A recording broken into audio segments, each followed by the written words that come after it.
رمضان میں کتنے حروف ہیں؟ را، میم، داد، الف اور نون۔ غوث پاک کتنی پیاری تفصیل بیان کرتے ہیں کہ را سے مراد رضوان اللہ یعنی رضا الہی ہے، میم سے مراد محابات اللہ عن العصاة یعنی اللہ پاک کی گناہ گاروں پر رحمت اور مہربانی فرمانا ہے۔ لفظ رمضان میں جو تیسرا حروف داد ہے اس سے مراد ضمان اللہ یعنی اللہ پاک کی امان ہے۔ چوتھا لفظ الف ہے، اس سے مراد الفت اللہ محبت الہی ہے۔ آخری لفظ نون، اس سے مراد نور اللہ۔ سبحان اللہ، اس سے پتا چلا کہ رمضان مبارک اللہ پاک کی رضا ملنے کا مہینہ ہے، گناہ گاروں پر رحمتیں برسانے کا مہینہ ہے، اللہ کی طرف سے امان ملنے کا مہینہ ہے، اللہ پاک کی محبت نصیب ہونے کا مہینہ ہے۔ اور سنو، رمضان نور الہی ملنے کا مہینہ ہے، اتنی برکتیں ہیں۔ سبحان اللہ۔ اے میرے پیچھے اسلامی بھائیوں، حضور غوث پاک مزید کیا فرماتے ہیں؟ فرماتے رمضان کی مثال سینے میں دل جیسی ہے۔ ذرا غور کیجئے کہ پورے جسم کی موسٹ امپورٹنٹ تھنگ جو ہے وہ دل ہے۔ فرمایا رمضان کی مثال سینے میں دل جیسی ہے، دل کو نور ایمان اور نور معرفت سے زینت و خوبصورتی ملتی ہے۔ اسی طرح رمضان مبارک کو تلاوت قرآن کے نور سے آراستہ اور مزین کیا جاتا ہے۔ کیا پیاری بات فرماتے ہیں کہ رمضان کی مثال انسانوں میں انبیاء جیسی ہے، جیسے لوگوں میں نبیوں کا مرتبہ ہے نا۔ فرمایا عام مہینوں میں رمضان کی مثال جس طرح انسانوں میں انبیاء جیسی ہے۔ فرمایا کیونکہ انبیاء مجرموں کی شفاعت کرتے ہیں، رمضان بھی روزہ داروں کی شفاعت فرمائے گا۔ اچھا آگے فرماتے ہیں رمضان کی مثال شہروں میں، پوری دنیا میں کتنے شہر ہیں مگر مکہ مدینے کی بات ہی نرالی ہے نا۔ غوث پاک کہتے ہیں رمضان کی مثال شہروں میں مکہ اور مدینہ جیسی ہے کہ ان شہروں میں دجال داخل نہیں ہو سکے گا، اور رمضان مبارک میں سرکش شیطانوں کو زنجیریں ڈال کر قید کر دیا جاتا ہے۔ فرمایا ان تمام برکتوں اور فضیلتوں کے ہوتے ہوئے بھی جو شخص رمضان المبارک میں اپنی بخشش نہ کروا سکے تو اور کس مہینے میں بخشا جائے گا؟ پھر کون سا وقت آئے گا جب بخشش ہوگی؟ ہر مسلمان کو چاہیے اس ماہ مقدس میں خوب توبہ کرے، اس سے پہلے کہ توبہ کا دروازہ بند کر دیا جائے۔ ہر مسلمان کو چاہیے کہ اس ماہ مبارک میں کثرت کے ساتھ گریہ و زاری کرے، اس سے پہلے کہ رحمت کا وقت گزر جائے۔ بھائیوں بہنوں، گناہوں سے سبھی توبہ کرو، خلد کے در کھل گئے، داخلہ آسان ہے، آ گیا رمضان، عبادت پر کمر اب باندھ لو، فیض لے لو جلد، یہ دن 30 کا مہمان ہے۔ یہ موقع آ رہا ہے، یہ وقت آ رہا ہے اللہ کو راضی کرنے کا، یہ وقت ہمیں مل رہا ہے رحمتیں لوٹنے کا۔ اے میرے بیچ اسلامی بھائیوں، آئیے کچھ احادیث کے مطابق مزید ماہ رمضان کے فضائل سنتے ہیں۔ جو بندہ ماہ رمضان کی رات میں نماز پڑھتا ہے، اللہ عز و جل اس کے ہر سجدے کے بدلے اس کے لیے 1500 نیکیاں لکھتا ہے، اور اس کے لیے جنت میں سرخ یاقوت کا گھر بناتا ہے۔ اے تراویح پڑھنے والوں تمہیں مبارک ہو، اے نمازیں پڑھنے والوں تمہیں مبارک ہو، اے رات میں عبادت کرنے والوں تمہیں مبارک ہو۔ ہر سجدے پر 1500 نیکیاں ہیں، اور سرخ یاقوت کا گھر مل رہا ہے۔ جو ماہ رمضان کا پہلا روزہ رکھتا ہے، ابھی تو سٹارٹ ہوتے ہی دیکھو ہے، پہلے دن اور پہلی رات سے ہی برکتوں کا کیسا حال ہے۔ فرمایا جو پہلا روزہ رکھتا ہے اس کے پچھلے گناہ معاف کر دیے جاتے ہیں۔ صبح سے شام تک 70,000 فرشتے اس کے لیے دعائیں مغفرت کرتے رہتے ہیں۔ رات اور دن میں جو بندہ جب بھی سجدہ کرتا ہے، اس کے ہر سجدے کے بدلے اسے جنت میں ایک ایسا درخت عطا کیا جاتا ہے کہ اس کے سائے میں گھوڑ سوار جو ہے وہ 500 سال تک چلتا رہے۔ اتنا بڑا درخت جنت میں دیا جائے گا۔ ہر سجدے کے بدلے نوافل پڑھنے والے، نمازیں پڑھنے والے، اوابین پڑھنے والے، تہجد پڑھنے والے، تراویح پڑھنے والے، ان سب کو مبارک ہو۔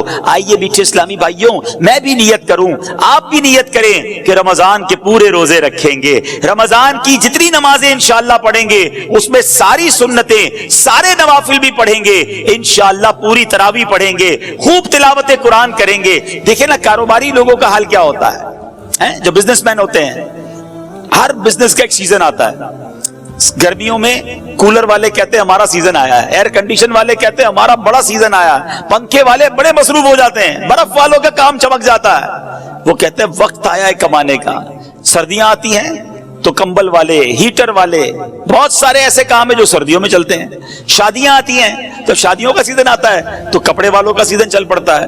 آج کل کئی علاقوں میں فصل کی کٹائی ہو رہی ہے تو کئی تہوار ان علاقوں میں فصل کی کٹائی کے ساتھ جڑے ہوئے ہوتے ہیں کہ جناب فصل کٹے گی تو پھر شادی بھی کریں گے، اب جناب موٹر سائیکل بھی لیں گے، یعنی کئی کاروبار کے سیزن آتے ہیں اور اس میں لوگ بھرپور طریقے سے کوشش کرتے ہیں کہ زیادہ سے زیادہ کام کریں تاکہ مال کما لیں۔ سچی بات یہ ہے کہ اے گناہگاروں، تمہارے لیے رحمتوں کا سیزن آ گیا ہے، برکتوں کا سیزن آ گیا ہے، مغفرتیں لوٹنے کا سیزن آ گیا ہے، نیکیوں کا ریٹ بڑھا دیا گیا ہے، اجر بڑھا دیا گیا، نفل کا ثواب فرض کے برابر، فرض کا ثواب 70 گنا کر دیا گیا۔ میرا اور آپ کا جو خطرناک ترین دشمن ہے شیطان، اسے قید کر دیا گیا، کتنا آسان کر دیا گیا عبادت کرنا۔ رمضان کی اہمیت سمجھنے کے لیے یہی حدیث کافی ہے کہ اللہ کے حبیب صلی اللہ تعالی علیہ وسلم فرماتے ہیں، اس کا مضمون ہے اگر میری امت کو پتا ہوتا کہ رمضان کیا ہے تو میری امت تمنا کرتی کہ سارا سال ہی رمضان ہوتا۔ اللہ اکبر۔ اے میرے بیچ اسلامی بھائیو، مولا علی شیر خدا کرم اللہ تعالی وجہ کریم کیا کمال کی بات فرماتے ہیں، جس کا مضمون ہے کہ اگر اللہ کو اس امت کو عذاب دینا ہوتا تو اللہ کریم اس امت کو رمضان اور سورہ اخلاص نہ عطا فرماتا۔ یہ آیا اسی لیے ہے کہ میں اور آپ بخشے جائیں، ہماری بخشش کر دی جائے، ہمارے گناہ معاف کر دیے جائیں۔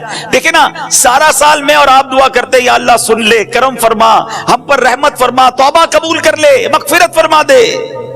یہ ایک بندے کی رب کی بارگاہ میں التجا ہوتی ہے نا، مگر رمضان میں معاملہ کیا ہوتا ہے کہ رمضان کی راتوں میں آسمان دنیا سے ندا دی جاتی ہے، رحمت کی صدا ہوتی ہے کوئی مانگنے والا کہ اس کی مغفرت کر دی جائے، ہے کوئی توبہ کرنے والا اس کی توبہ قبول کی جائے، ہے کوئی سوالی کہ اس کا سوال پورا کیا جائے۔ ادھر سے صدائیں لگائی جا رہی ہیں۔ پہلا عشرہ عشرہ رحمت، دوسرا عشرہ عشرہ مغفرت، تیسرا عشرہ جہنم سے آزادی کا عشرہ ہے۔ میرے بیچ اسلامی بھائیوں ذرا غور کیجئے کہ رمضان میں مغفرتیں کتنی ہوتی ہیں۔ احادیث میں مضمون ملتا ہے کہ روزانہ افطار کے وقت 10 لاکھ گناہگاروں کو جہنم سے آزاد کر دیا جاتا ہے، ڈیلی، روزانہ۔ فرمایا کہ جب رمضان میں جمعے کا دن آتا ہے، جمعرات کی رات اور جمعے کے دن ہر لمحے 10 لاکھ بخشے جا رہے ہیں۔ اور پھر فرمایا جب رمضان کی آخری رات آتی ہے نا تو جتنے پورے مہینے میں بخشے تھے اس کی تعداد کے مطابق اتنے گناہگار اور جہنم سے آزاد کر دیے جاتے ہیں۔ ہمارے کیلکولیٹر جواب دے جائیں گے، اتنے لوگ بخشے جاتے ہیں، اس میں بھی چند بد نصیب ہوتے ہیں جو نہیں بخشے جاتے ہیں۔ اور اس کے بارے میں آپ نے سن لیا شروع میں کہ جو رمضان کو پائے اور اپنی مغفرت نہ کروا سکے وہ ہلاک و برباد ہو جائے۔ رمضان جو ہے نا، اس کے 2 نام ہیں۔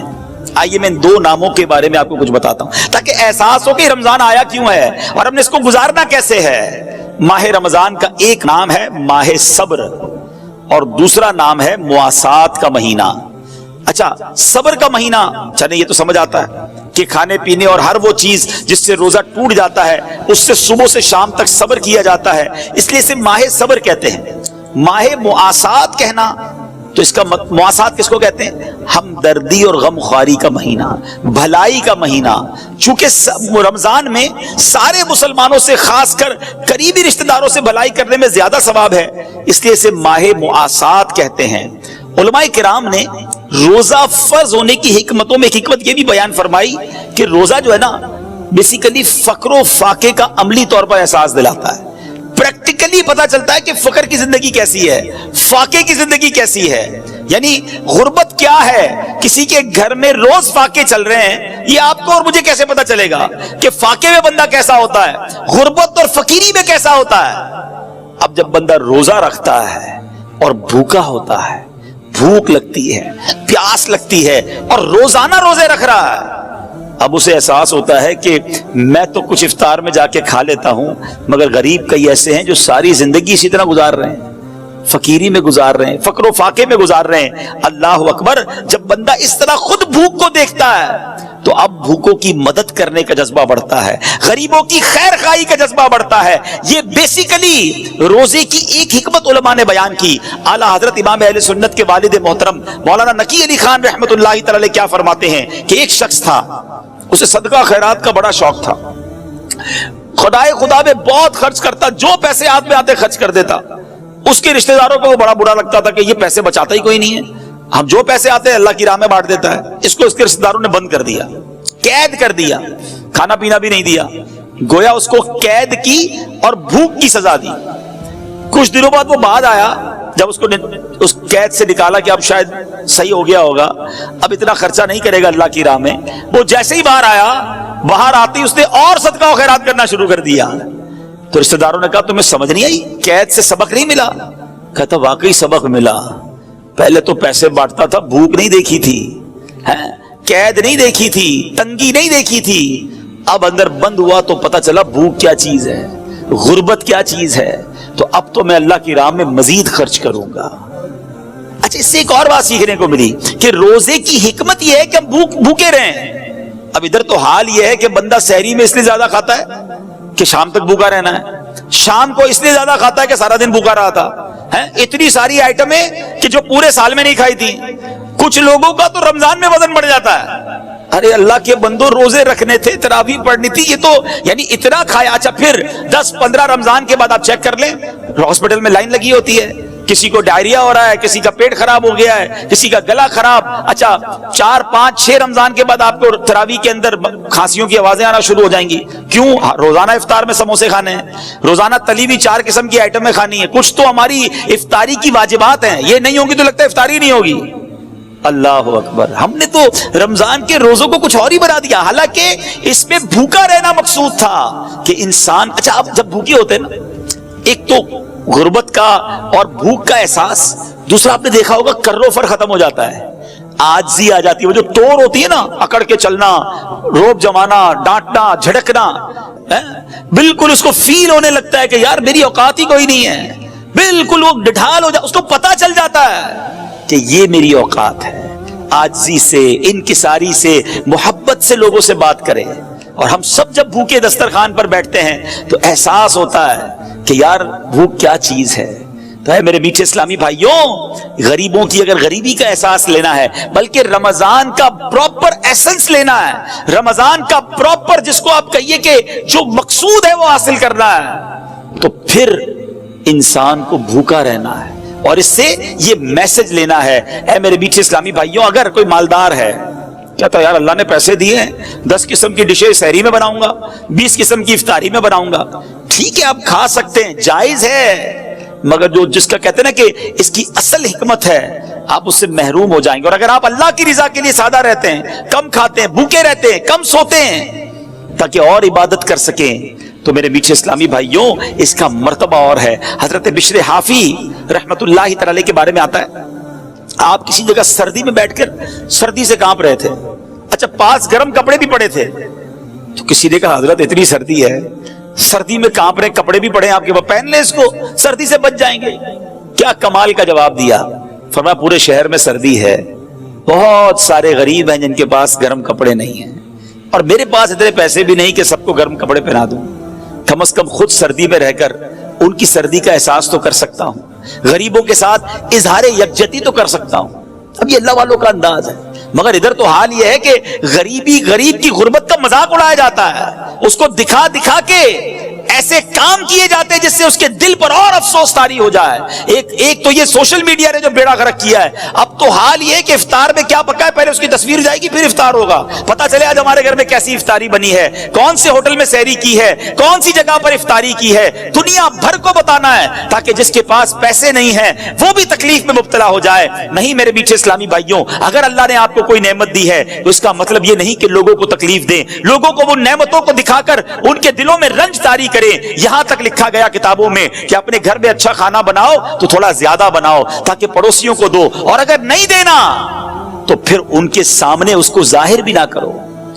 بڑے بڑے برگر پیزا اور پتہ نہیں کیا کیا گھر پہ منگواتے ہیں اور اس کے باکسز گھر کے باہر پڑے ہوتے ہیں. برابر والے کا بچہ غریب ہے, والد کو کہتا ہے ابو دیکھو پڑوس میں یہ آیا, ہمیں بھی یہ کھانا ہے. وہ والد کہاں سے کھلائے گا, اس کے پاس پیسے ہی نہیں ہے. یا تو ساتھ دے غریبوں کا, اگر نہیں دے سکتے تو ان پر اور تکلیف طاری نہ کر دیں. اللہ کرے کہ یہ بات سمجھ میں آ جائے. یہ اپنی نعمتوں کا اظہار کر کے ایک بڑا نقصان پتہ ہے کیا کرتے ہیں, اس سے آپ حسد میں مبتلا, لوگ آپ سے حسد میں مبتلا ہو جاتے ہیں. نظریں لگ جاتی ہیں لوگوں کی. ہر بات اللہ نے دی ہے نا آپ کو, آپ استعمال کریں, اللہ کا شکر ادا کریں. ضروری ہے ہر نعمت لوگوں کو بتانا ہے؟ پھر کہتے پتہ نہیں کوئی عمل ہو گیا ہے, کوئی نظر لگ گئی ہے. ارے بھائی تم نے کون سی چیز جو تمہارے پاس ہے سب تم نے سوشل میڈیا پہ ڈال دی ہے. آج نیا فون خریدا ہے, آج نئی گاڑی خریدی ہے, آج میں نے یہ والی کرسی خریدی ہے, تو یہ والی گھڑی خریدی ہے. کیوں بتانا ہے سب کو؟ بھائی پتہ بھی تو چلے نا کتنا پیسہ ہے. تو پھر بھگتیں, پھر یہ معاملات ہوں گے. یہ روایتوں کا مضمون ہے کہ اپنی نعمتوں کا اظہار کر کے اپنے اوپر لوگوں کی حسد کروانے سے بچو. اگر اللہ نے دیا ہے یا تو سادہ رہیں یا پھر لوگوں کی مدد کریں, اور اگر نہیں کر سکتے تو یہ دکھلاوا بند کر دیں. تو بہرحال میرے بیچ اسلامی بھائیوں, یہ کم کھانا جو ہے نا, یہ نعمت پتہ ہے کتنی بڑی ہے سبحان اللہ, کہ گلا سوکھتا ہے نا جب پیاس سے, بھوک اور پیاس کا خوب احساس ہونا یہ روزے کے مقاصد سے ہے. تو میرے بیچ اسلامی بھائیوں, اگر روزے کا اصل مقصد ہی فوت ہو جائے گا, ساتھ ہی کھانے سے طبیعت بدمزہ ہو جائے گی, معدہ بھی خراب ہونے کا امکان ہے. تو اگر آپ واقعی 30 کے 30 روزے رکھنا چاہتے ہیں, پورا مہینہ تراویح پڑھنا چاہتے ہیں, روز تلاوت کرنا چاہتے ہیں, درود پاک پڑھنا چاہتے ہیں, افطار کے وقت آنسو بہانا چاہتے ہیں, تاک راتوں میں ساری رات مسجد میں گزارنا چاہتے ہیں, تو اس کے لیے آپ کو کم کھانا ہوگا. اس کے لیے پلان کرنا ہوگا کہ یہ مہینہ اس لیے نہیں آیا کہ میں نے کھانے پینے اور مزے اڑانے ہیں. یہ مہینہ تو اللہ کی راہ میں خرچ کرنے کے لیے آیا ہے, یہ مہینہ تو سجدے کروانے آیا ہے, یہ مہینہ تو تلاوت کرنے کے لیے آیا ہے. تو پھر انشاءاللہ اگر آپ کی پلاننگ ہوئی تو آپ اللہ نے چاہا خوب برکتیں لوٹ سکیں گے. یہ پاک کا رمضان کیسا ہوتا؟ تلاوت قرآن والا, دعاؤں والا, سجدوں والا. ایک جگہ فرماتی بی بی عائشہ صدیقہ رضی اللہ تعالیٰ عنہ کہ میرے آقا رمضان میں بستر پر تشریف نہ لاتے, یعنی رات عبادتوں میں گزرتی تھی, کم آرام ہوتا تھا. ادھر تو ایسے بھی کئی لوگ ملتے ہیں جو سارا دن ہی سوتے رہتے ہیں, نمازیں قضا کر دیتے, بھائی روزہ رکھا ہے, معاذ اللہ ثم معاذ اللہ. نماز بھی پڑھنی ہے, عبادت بھی کرنی ہے, روزہ بھی رکھنا ہے, اور انشاءاللہ عبادت بھی خوب کرنی, ثواب کمانا ہے. تو بہرحال میرے بیچ اسلامی بھائیوں, پیارے آقا کا رمضان دعاؤں کے ساتھ, گر گڑا کر نمازوں کے ساتھ, تلاوت قرآن کے ساتھ, اور پھر ہم نے سنا کہ سخاوت کے ساتھ. تیز آندھی سے چلنے والی ہوا سے بھی زیادہ میرے آقا سخاوت فرماتے. اب ہم نے کیا کرنا ہے؟ ہم نے بھی ان اعمال کی نیت کر لینی ہے. تو پہلی نیت یہ کرتے ہیں انشاءاللہ کہ رمضان کے پورے روزے رکھیں گے, پوری تراویح پڑھیں گے. ارے ہر سجدے پر 1500 نیکیاں, جنت میں یاقوت کا گھر, جنت کا درخت. جو 8 رکعتیں پڑھ کے تراویح چھوڑ کے جاتے, سوچو کتنی نیکیاں چھوڑ گئے. 12 رکعتیں پڑھ کے نکل جاتے, ذرا سوچے کتنی نیکیاں چھوڑ گئے. کتنے جنت کے محل تم سے چلے گئے, کتنے خزانے چھوڑ دیے تم نے. 3 روزہ تراویح پڑھتا ہوں, کیوں؟ باقی دن تو پھر کاروبار کرنا ہے. اگر کوئی 3 روزہ 5 روزہ 7 روزہ ختم قرآن میں تراویح پڑھ لیتا ہے, ٹھیک ہے اگر وہ صحیح طریقے سے پڑھتا ہے, لیکن بقیہ دنوں کی تراویح معاف نہیں ہوئی ہے, وہ بھی پڑھنی ہے. روزانہ 20 تراویح پڑھیں گے انشاءاللہ, آخر رمضان تک پڑھیں گے انشاءاللہ. اب آتے سخاوت کی طرف. سبحان اللہ, اس مہینے میں خوب اللہ کی راہ میں خرچ کریں, اور جب بھی اللہ کی راہ میں خرچ کریں نا, پہلے تو یہ ذہن بنا لیں, یہ جو ہوتا ہے نا کہ یار اب خرچ کریں گے تو کم ہو جائے گا, کیلکولیٹر تو یہی کہتا ہے, ہمیشہ یاد رکھیں. 1 لاکھ روپے ہیں, 5000 دے دیے تو کیلکولیٹر تو بتائے گا 95,000 رہ گئے. لیکن انشاءاللہ میرے آقا کیا فرماتے وہ میں آپ کو بتاتا ہوں. نبی پاک علیہ الصلوۃ والسلام فرماتے ہیں, جس کا مضمون ہے کہ میں اللہ کی قسم کھا کر کہتا ہوں, اللہ کی راہ میں خرچ کرنے سے مال کم نہیں ہوتا. تو یہ طے ہو گیا کہ بے شک دنیا کا حساب کچھ اور کہے, مصطفیٰ کریم علیہ الصلوۃ والسلام فرما رہے ہیں تو یہ مال ملٹی پلائی ہوگا, یہ بڑھے گا. اچھا ایسا نہیں ہے کہ اس کی مثالیں ہمارے ساتھ نہیں ہیں. جو حلال کماتا ہے, پوری زکات دیتا ہے, اس سے پوچھو ہر سال اس کی زکات بڑھتی چلی جاتی ہے. کیسے بڑھتی ہے بھائی؟ زکات بڑھنے کا مقصد کیا ہوا؟ آپ کا مال بھی تو بڑھ گیا نا. تو اللہ کی راہ میں خرچ کرنے سے مال کم نہیں ہوتا, اور بالخصوص زکات. اگر زکوٰۃ آپ پر واجب ہے، آپ صاحب استطاعت ہیں، اور وہ جو تمام زکوٰۃ کی شرائط ہیں، اس کے بعد اب زکوٰۃ دینے کا وقت آ گیا، خدا را پوری زکوٰۃ دیں۔ میں جو اب جملہ کہنے جا رہا ہوں یہ بڑے درد دل کے ساتھ کہہ رہا ہوں کہ بدقسمتی سے جس طرح دکھنے کو ملتا ہے کہ شاید 5-7% لوگ پورے پاکستان میں یا دنیا میں دیکھیں تو 10% ہوگا یا 5-7% ہی ہوگا کہ رمضان کے علاوہ نماز پڑھتے ہیں، لیکن ایسا ہی لگتا ہے کہ شاید اتنی ہی پرسنٹیج پوری زکوٰۃ دیتی ہے، ورنہ لوگ اب زکوٰۃ بھی نہیں دیتے۔ حالانکہ احادیث میں زکوٰۃ کو مال کا میل قرار دیا گیا، یہ جس مال میں مل جائے گا نا اس مال کو بھی برباد کر دے گا، لیکن آج خیال ہی نہیں ہے۔ یا تو زکوٰۃ دینا بڑا بھاری پڑتا ہے، یہ چند 100 ہزار اور لاکھ والے شاید زکوٰۃ دے دیتے ہوں، لیکن جب یہ زکوٰۃ لاکھوں اور کروڑوں میں پہنچتی ہے نا تو اب شیطان دل پکڑ لیتا ہے کہ اتنے پیسے زکوٰۃ میں دے دے گا۔